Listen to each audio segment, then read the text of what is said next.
Hi, I'm Anoosh, and on today's special episode of the New Statesman podcast, we're looking at the Tiverton and Honiton by-election.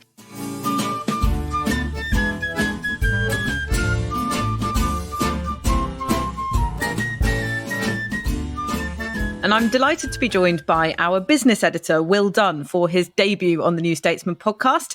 Welcome, Will. Hello, thank you for having me. Well, thanks very much for coming on. Now, you have been reporting in the constituency last week, and you grew up in Devon as well, so you have a very good idea of the lay of the land. Is that right? Yeah, I was born in Devon. I grew up there, and I lived there until I was 18, and then, like many people, then moved out to go to university and also remained out of Devon, although it's a very beautiful and lovely place. It's not somewhere that has a lot of jobs or a very diverse economy for new graduates. So off I went, but then I go back a lot and still know it very well, and very interested to see how the county was preparing to vote. And were you hamming up your Devonian credentials when you were there? When I was in Wakefield, I was with our videographer, Phil, and he's from Huddersfield, and I noticed a noted Yorkshire thickening of his accent every time we approached people for a vox pop. I did go slightly west in my accent, yes.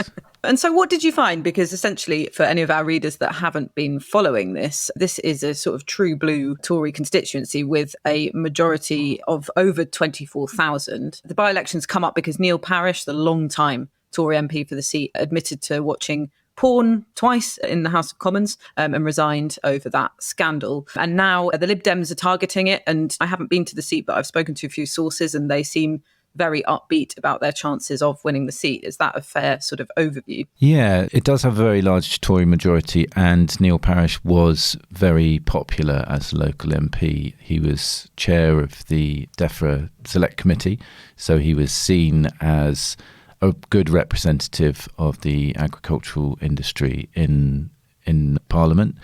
And he had a great excuse. He was just looking for tractors. Everyone believed that, and that's fine. The people that we were looking for were Conservative voters who had voted Conservative all their lives and were shocked by either that scandal or by Partygate, and were therefore considering a protest vote against the Tories by swinging to the Lib Dems.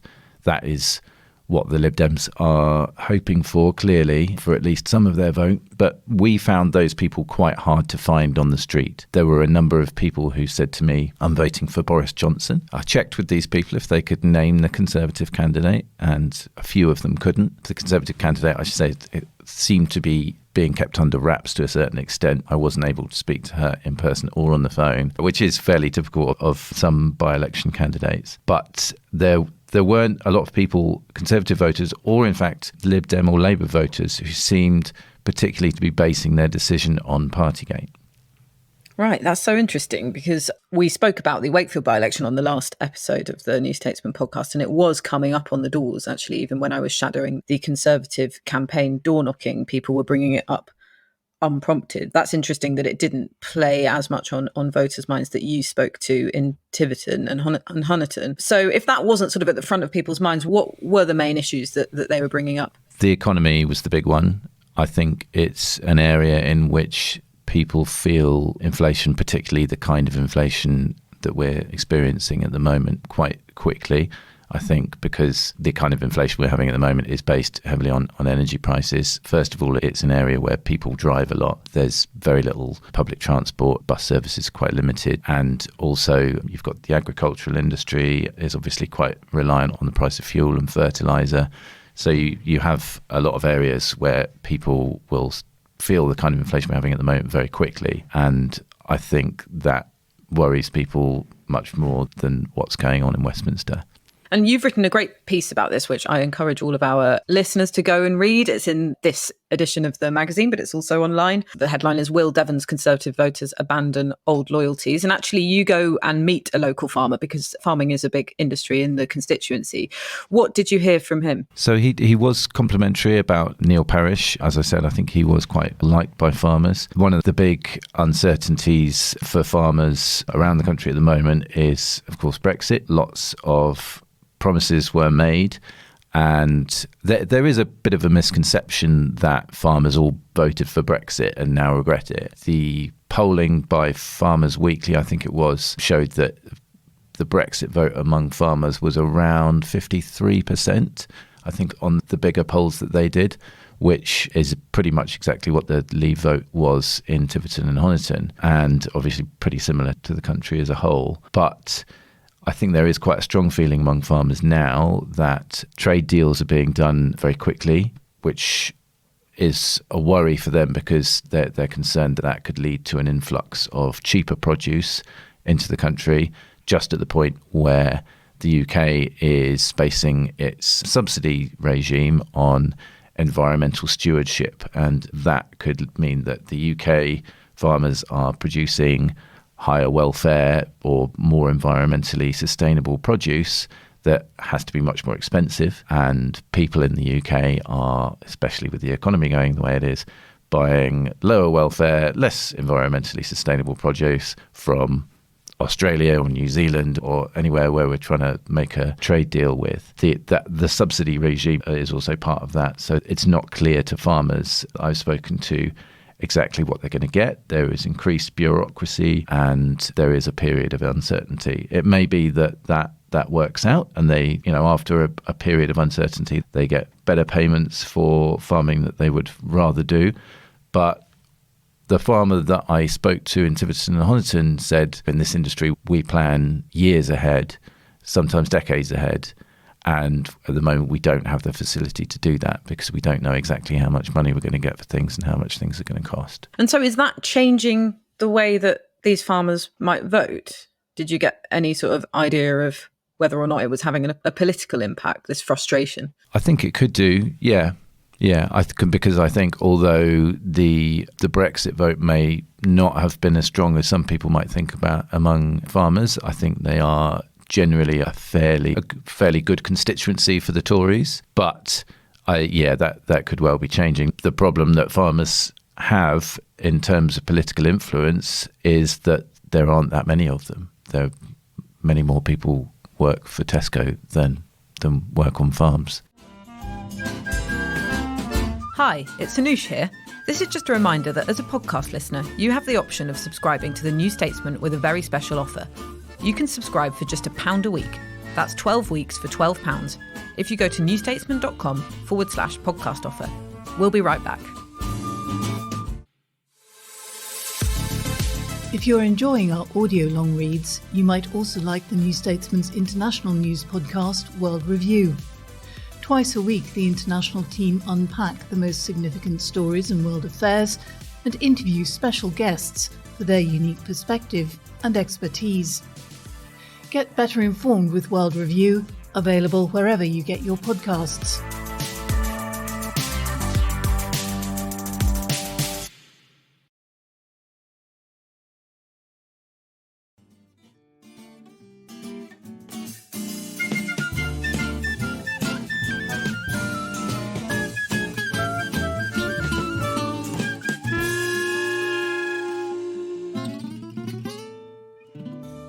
So the wider story of constituencies like Tiverton and Honiton is the relationship between rural voters and the Conservative Party. So we've had some really interesting exclusive polling with our polling company that we partner with sometimes, Redfield and Wilton Strategies. And that polling shows that just 19% of British voters associate the Conservatives as being a party of the countryside, whereas 46% associate the Greens with that. 14% associate the Lib Dems with the countryside, so it's still more for the Conservatives. But it's an interesting shift. And actually, Ben Walker, our polling expert, who couldn't speak to us today, but he's written some brilliant pieces about this theme. He's written about how rural voters are turning on the Tories on his State of the Nation polling and data website. Will, do you get the impression that sort of strong relationship between rural voters and the Conservatives is changing? You grew up in a rural part of Britain and you must have grown up knowing a lot of Conservative voters at the time, and you must have seen a shift when you've been going back home. Yeah, I do think it's changing. I think in the West Country in particular, it's always been an area in which it's been possible for a local issue to bring in some independence in local elections. In Honiton, as Ben wrote in his excellent piece on our State of the Nation website, in the last local elections, more than half of the wards went to non-Conservatives. A couple of those were Lib Dems, but a lot of them were independents who were part of the East Devon Alliance. So it's possible and in fact, in the constituency in which I grew up, in Newton Abbot, a local planning issue led to 3 people who opposed that planning, the housing development getting onto the council. It's an area to which people move for quality of life.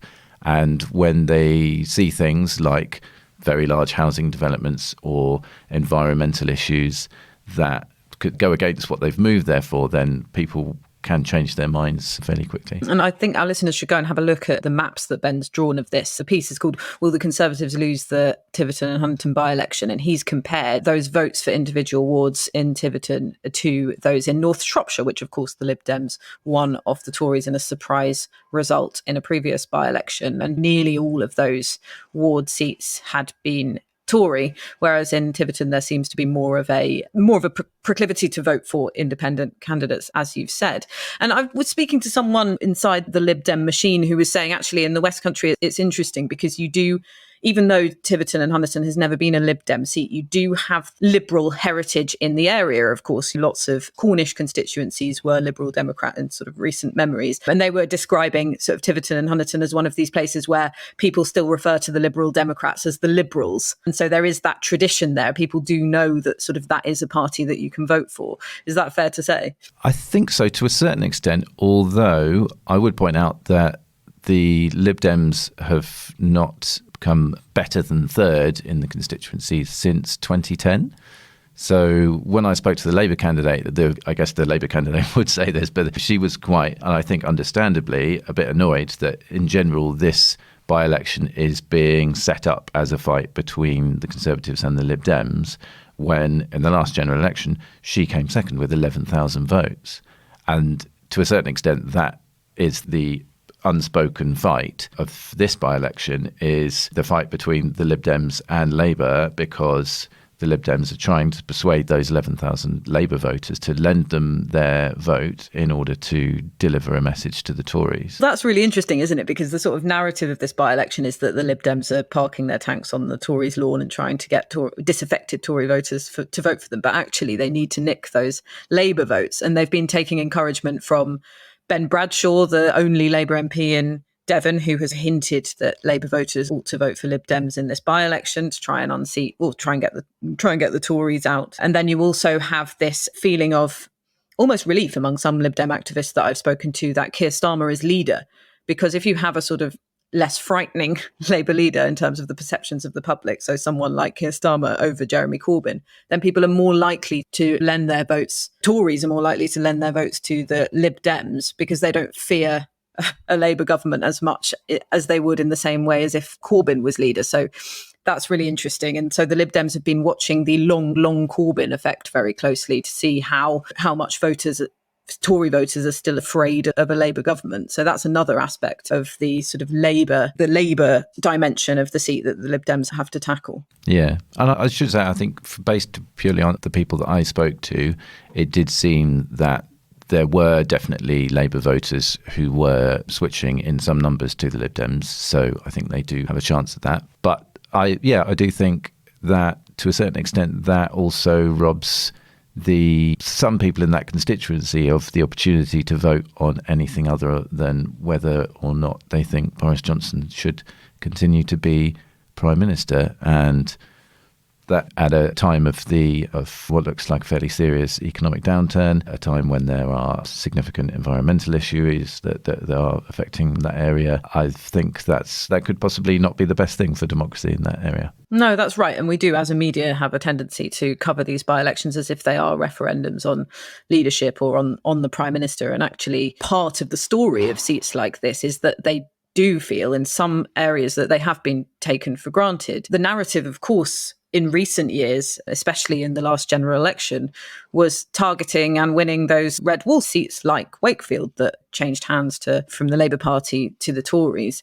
There is an idea among Lib Dem campaigners that they can push this idea that Boris Johnson is too focused on the North and the Midlands and therefore is turning his back on those more traditional southern seats. We talk about the blue wall. Of course, this isn't really a blue wall seat. I think when we say blue wall, we're talking more about those more affluent, perhaps home counties, suburban commuter beltish seats where voters are put off by Brexit and perhaps have been inching away from the Conservatives in the last few years. Tiverton and Honiton is obviously a different demographic makeup, a Leave voting seat, but it is one of those southern seats that perhaps feel that they're being taken for granted by this sort of new narrative. Yeah, it's an interesting seat. I think also when you read Ben's piece, it's got maps of the two constituencies in it, but it's quite a long, thin constituency.